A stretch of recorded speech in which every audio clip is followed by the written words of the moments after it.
Hey, welcome back to my channel. This is Shalina. I am here with my May 2026 reading and writing wrap up. I'll start with the reading portion. The first book I finished in May was That's a Great Question, I'd Love to Tell You by Elyse Meyers. This was kind of a memoir essays by Elyse. I follow her and have followed her online for a while. And it was a good book. Very interesting to see how Elyse thinks and some of the situations and things that have happened in her life. I did not rate it. I don't always rate nonfiction. So that was the first book. Next, I read Shipwrecked by Olivia Dade. This is the third book in the Spoiler Alert series. And it was a good romance. I liked the characters. The writing was fine. It just wasn't as fun as the previous two books in the series. So I gave it a 3.25. And then I next read The Entanglement of Rival Wizards by Sara Raasch. And this follows two wizards who have to work together to earn a grant for research, and they fall in love, and it's spicy and it's fun. And I had previously read a Sara Raasch book called the the Nightmare Before Kissmas, and I really love that one. I think I gave that one 5 stars, and this one, The Entanglement of Rival Wizards, I really enjoyed, but I didn't love it as much as the other book. So I gave this one 4.25 stars. Next, I finished Sea Witch by Sarah Henning. This is the first book in the Sea Witch duology, and it tells basically the story of the Little Mermaid, but from the Sea Witch's perspective, and how she became the Sea Witch. And it was really, really good. The writing was really beautiful and not, it was flowery but not overwrought. So I really enjoyed it, and I gave it 4.5 stars. And then I read The Worst Best Man by Mia Sosa. This is a contemporary romance where two characters, one is a wedding planner, and she was basically left at the altar by her former fiance. But then, in trying to get a job with a hotel company, as like their, go-to wedding planner, she has to work with the marketing team, who includes her ex-fiance's brother. And obviously hijinks ensue, romance happens. It was a good book, but I didn't love it as much as I was hoping I would, and I gave it 3.5 stars.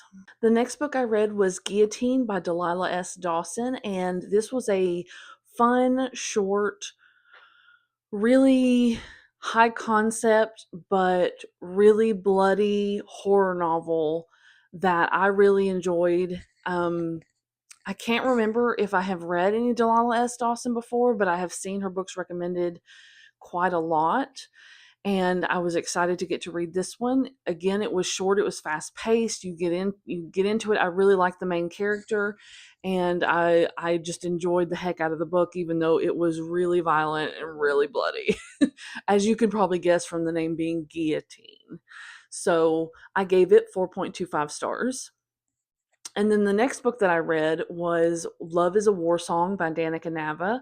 This is a contemporary romance that follows an indigenous pop star as she gets canceled and has to kind of revamp her image, and learn what it means to be, I think it's Muskogee.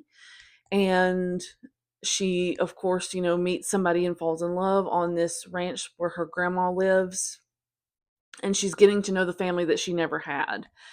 And it was really beautiful, really fun, but also like heartwarming. There's the found family aspect, and there's also the music aspect because she is a pop star. And I really enjoyed all of those aspects pulled together, and I gave it 4.5 stars.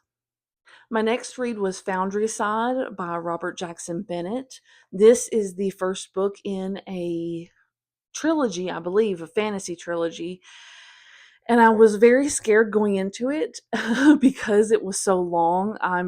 I prefer shorter books, and of course, otherworld fantasy usually is much longer than I'm comfortable reading, but I took a chance on it thanks to a friend recommendation. Hey, Kristen.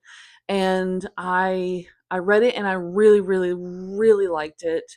Um, there was a lot of fun characters, very interesting world building. The magic system was very interesting. Um, there are, ancient peoples who had, technology and magic that the current timeline is trying to recapture and, reinvent. And just very cool world. It was very long, but it was not a slow paced book. So you get through it and there's lots of action to keep everything moving. Very good book. I will be reading the next two. Yeah, and I gave it 4.5 stars. Following that, I read Let Them Stare by Jonathan Van Ness and Julie Murphy. This is a young adult contemporary with a twist.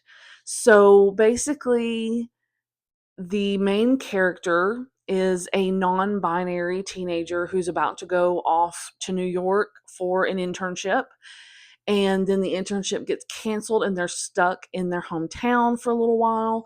And they come across this purse or handbag that is at a thrift store, and it is haunted. It's a haunted handbag.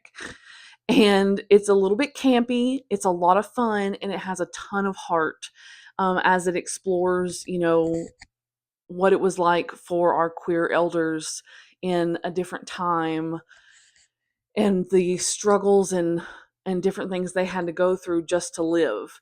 I really loved the book. I thought the writing was a little simplistic at the beginning, but it got better as the story went along. But I really loved it. It was so much fun, and I gave it 4.25 stars. The next book I read was a young adult novel in verse that followed a girl who survived a deadly accident and then meets a boy, and then they go on a road trip. And that sounds very simple, but the writing was super beautiful and the story was so well told, and it made me cry. And I highly recommend everyone try it out. It's a very short novel, but it really packs a punch, and I gave it 5 stars. Next, I finished Swordheart by T Kingfisher. This is a fantasy romance that follows a widow who has inherited some property and money from her great uncle, but her family in law, her dead husband's family essentially, wants to marry her off to a cousin to keep the money in the family. She wants nothing to do with that, and they lock her away in her bedroom in her house. And in order to escape this fate, she decides that the only way out is to die by suicide so that her nieces can collect the inheritance themselves, and the money will not go to the greedy family in law. When she does this, she pulls out a sword to try to accomplish this task, and the sword contains the spirit or soul of a warrior who is bound to protect the wielder of the sword at all costs. So they end up busting out of the house and kind of going on a road trip in order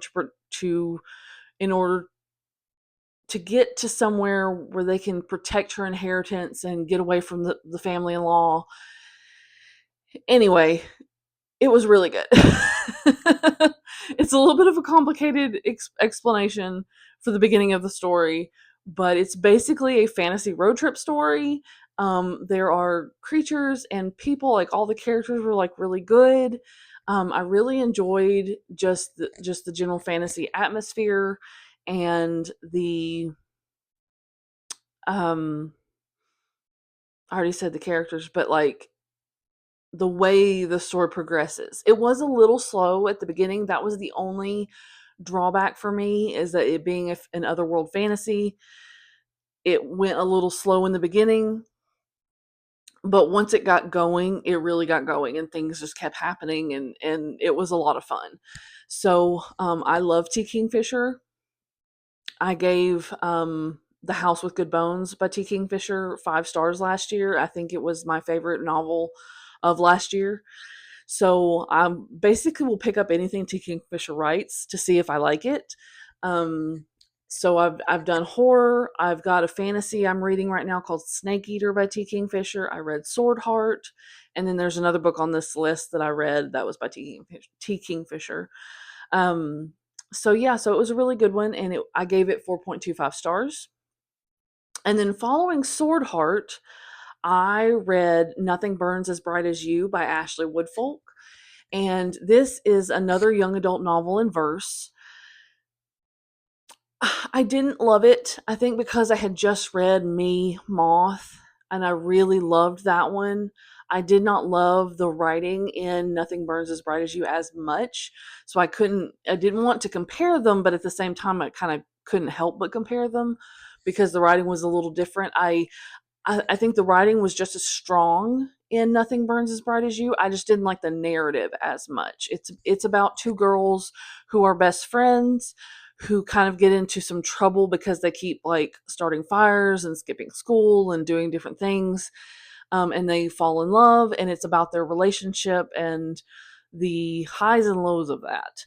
And so I ended up giving it 3.75 stars. My next to last read for the month of May was Rabbit Cake by Annie Hartnett. So this follows a 10-year-old girl named Elvis. She's very like smart and precocious, and she loses her mom to basically a drowning accident and a sleepwalking drowning accident, I should say. And that right there kind of tells you how kind of weird and quirky the book is. But it follows Elvis's journey with grief through the next 20 months and her life and what she's dealing with her sister and with her dad and everything going on in her life. I really enjoyed it. It was really well written. I thought the characters were indeed very quirky. They were very interesting. The story was interesting. It didn't linger too much on any one thing, I don't think. There was a lot going on with the sister and with the dad, and then with Elvis working at even as like a 10-11 year old at a zoo for and it goes through like her therapy journey as well. So it was just a really good book. It was really heartfelt, just literary novel. Um and I ended up giving it 4.25 stars. My last book for May was What Moves the Dead by T Kingfisher.